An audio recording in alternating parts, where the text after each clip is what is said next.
नमस्कार, श्रीमद् भारत चैनल में आपका स्वागत है। और आज हम कार्तिक महात्म्य के 17वें अध्याय का श्रवण करेंगे। आइए शुरू करते हैं। नारद जी कहते हैं, उस समय शिवजी के गण प्रबल थे और उन्होंने जलंधर के शुंभ निशुंभ और महासुर काल नेमी आदि को पराजित कर दिया।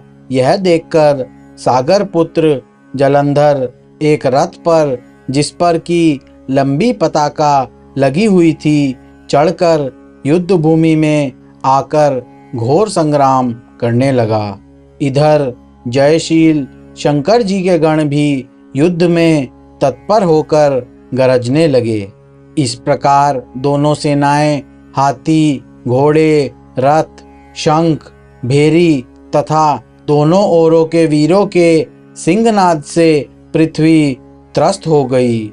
पश्चात जलंधर ने कुहरे के समान बाणों को फेंककर पृथ्वी से लेकर आकाश तक व्याप्त कर दिया और नंदी को 5, गणेश को 5 तथा वीरभद्र को एक साथ 20 बाण मारकर उनके शरीर को छेद दिया और मेघ के समान गरजने लगा।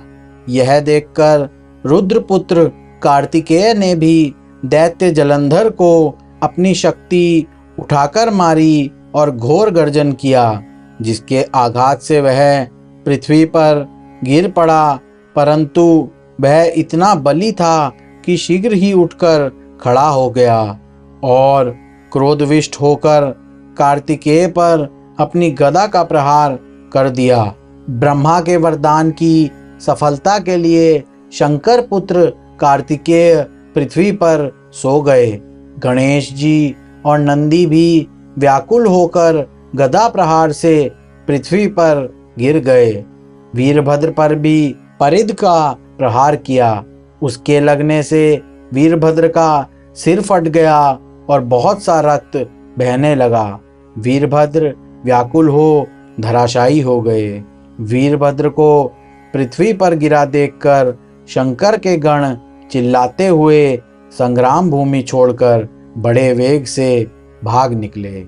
और इसी के साथ हमारे कार्तिक महात्म्य का 17वां अध्याय भी समाप्त होता है।